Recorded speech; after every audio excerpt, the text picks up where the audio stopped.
How many people here work somewhere but really want to have their own business or hustle? Raise your hands. A lot. For me, the internet is for you. For me, if I sat down with these two dudes, the black shirt and the white shirt right in this third row, and they both raised their hands, for me, it's not about, if I was sitting down with you for 3 hours, it's not about coming up with a business that's gonna do 10 million bucks. It's about understanding how much money you make now working a job, what you spend your money on to live, and trying to figure out how quickly you can get into a place where you don't have to work in a job. One more time, how many hands work somewhere but want to do their own thing? Raise your hands. More than half this audience. Meanwhile, let me tell you why most of the hands that just went up will never get there.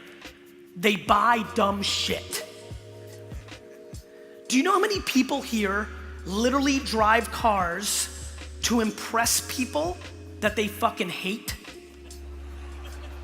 People literally going in debt or getting further from leaving the job they don't like to do something that will make them happy because they have to buy a certain car that has a logo that impresses people that they fucking despise. Do you understand how fucked up that is?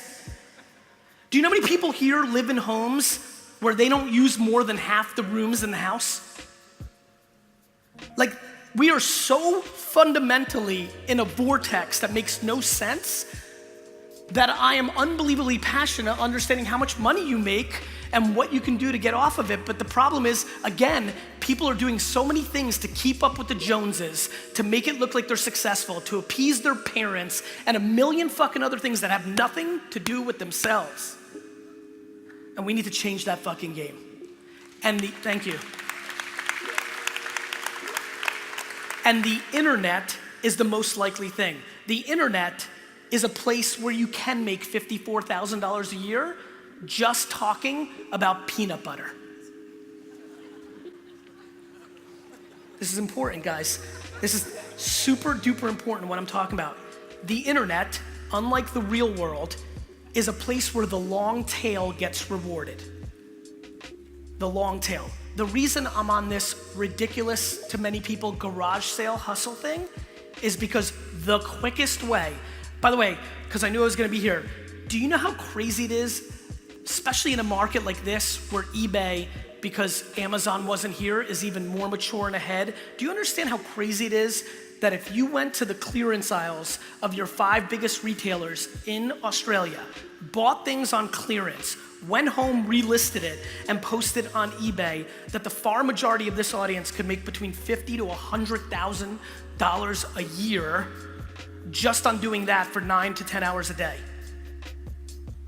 Meanwhile, everybody's sitting here with the next big app that's gonna be the next fucking Uber for lawnmowers. The thing that has made me successful far more than my passion or my energy is my disproportionate practicality.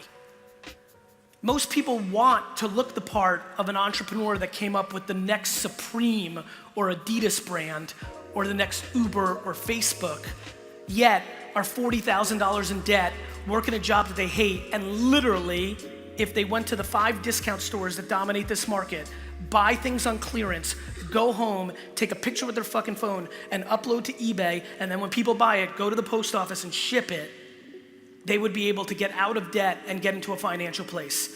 But people don't want to do that because they don't want to be judged for that being their hustle.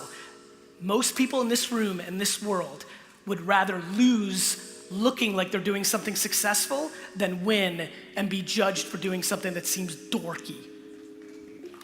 It's fucking facts. And that leads me to the thing that I matter the most, which is why you are living your life based on other people's opinions. If I could punch every person's mom in the face in this audience, I would. It's scary to me how much pressure parents put on their kids and use them as products to look good to the other parents that they're spending their time on when it is not in the best interest of their kids' happiness. It's just a real broken system. It's really unfortunate. And I am the byproduct of parents that went the other way, which really allowed me to lean into the things I was passionate about, even though in the 90s in America, immigrant kids were supposed to get straight A's. If you follow me on Instagram, you saw my report card. That thing is fucking ugly. That is the reason I get to stand here today, because I had nothing, so I had adversity, because the quickest way not to win in life is have too much when you start. And two, I was able to breathe. I am here, and I promise, if you really study me, all I'm doing, and it took me a little while to realize it, is all I'm doing is I'm trying to do to the world what my parents did to me. I feel such a level of guilt and gratitude, a mix of the two, of how I had it, that all I'm trying to do with my popularity or my attention is create the shield for you to point to. Do you know how happy it makes me how many people use my content to show to the person they're fighting with internally or subconsciously, to give them the air cover to do the thing they want to do? That makes me feel incredible. It's the great gift of my life that a lot of people use my content to give them permission to do the fucking thing that they want to do. And that is what drives me to fly across the whole world and keep doing it. That is unbelievably fulfilling. I'm gonna get mine. I have news for everybody. I got mine long before I got on stage and started doing stuff. I don't need to monetize my audience. There's no fucking product that I'm gonna try to make you buy for the next fucking 14 minutes. What I'm doing, what I'm doing is trying to be happy when I fly home in a couple of days and read the emails from people. And by the way, I get them every day. Every day I get emails that start with, I was $47,000 in debt a year ago, and now I've got a business doing 300,000. I don't know why it took me 4.5 years to finally do what you've been saying. And that's the thing, just so you understand what, why. I love when people are like, Gary V, like the comments are just so fun. Gary V, like, you suck, bro, you repeat the same shit. I'm like, cause it's right, dick face. The reason I keep repeating it, the reason I believe in it, is because I know for so many of you, even though you've seen it 87 times, this moment in real life, at this time, might be the time it happens. That's how it actually works.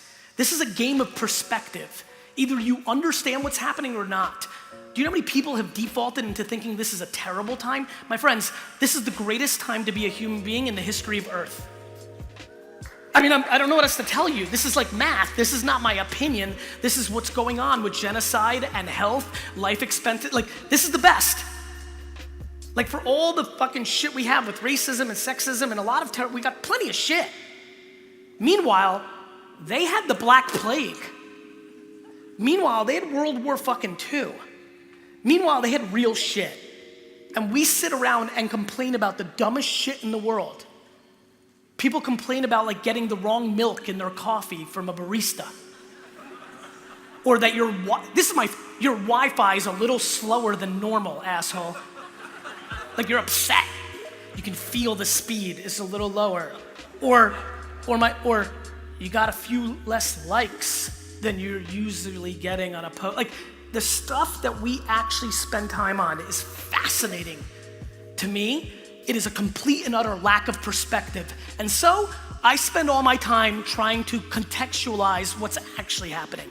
And what's actually happening is the internet is finally mature enough that is at such a scale that literally every person in this room can win, and not at the expense of anybody else in this room, because the long tail is that huge if they're willing to lean into things that most people aren't willing to lean into. Humility.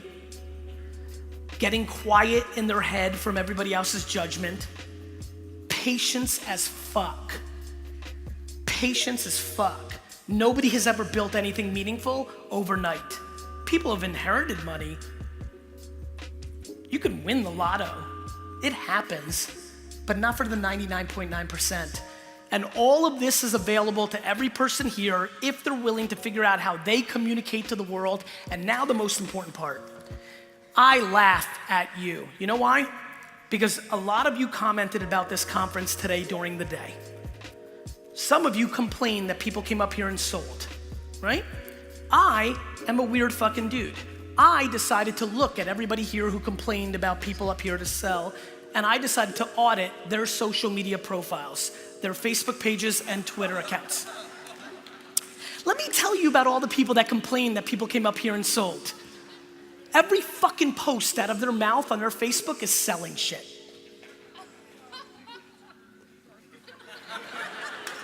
It's fucking funny. It's fucking hypocrisy at scale. People shitting on other people selling, yet every post out of their mouth is buy this. My favorite, one person here complaining has every post is come for my free assessment, which is their sales pitch.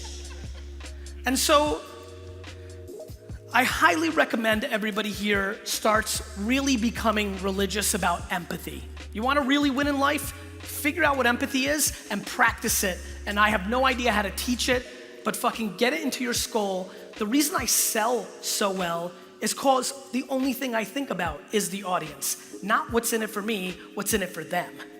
That will always work. The reason I have a good organization and culture is because I work for 900 people, not they work for me. The biggest mistake that many of you will make within an organization is when you go from doing to being a manager, you think you've made it and now people work for you. That's the beginning of you working for them.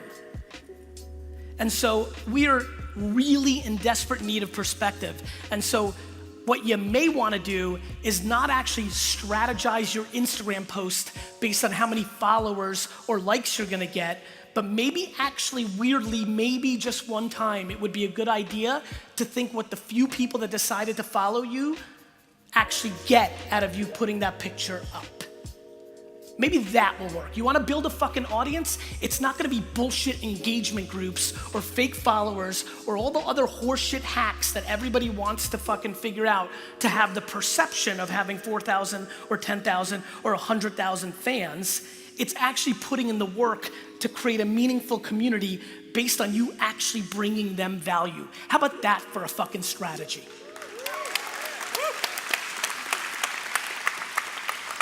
And another thing while I'm on that, for so many people that are complaining that they don't have a big enough audience, how do you have the audacity to wish for more fans when you don't go into your own comments, when you only get 17 of them and reply to the people that are already part of your community?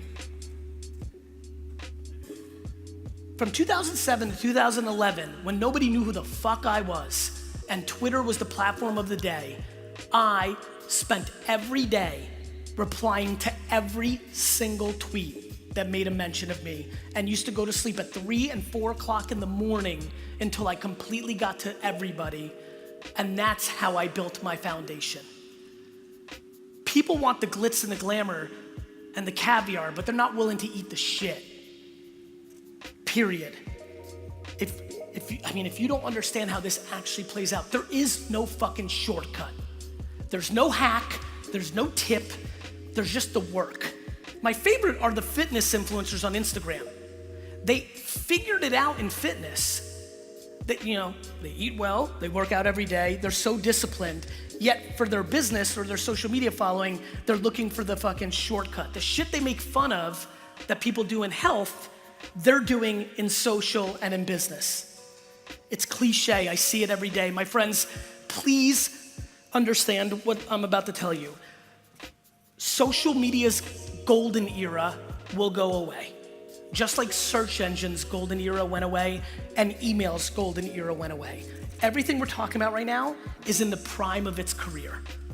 The prime, like an athlete or a supermodel, at the apex. Over the next decade or two, it will lose its throne. Most likely, in my opinion, to voice devices like Alexa and Google, which are gonna steal our attention because of the level of convenience it brings to our lives. But visual is always gonna play, and it will always have a place, just like email, not as good as it was in 1997, but still an outrageously effective way to sell and market even to this day. It's not like it's gonna die, it's just not gonna be as fucking awesome as it is right now. You're sitting here, if you're at this conference, you're paying attention to what I'm saying. Now my question is, are you really gonna allow me to make fun of you in 7 years for not doing anything about it?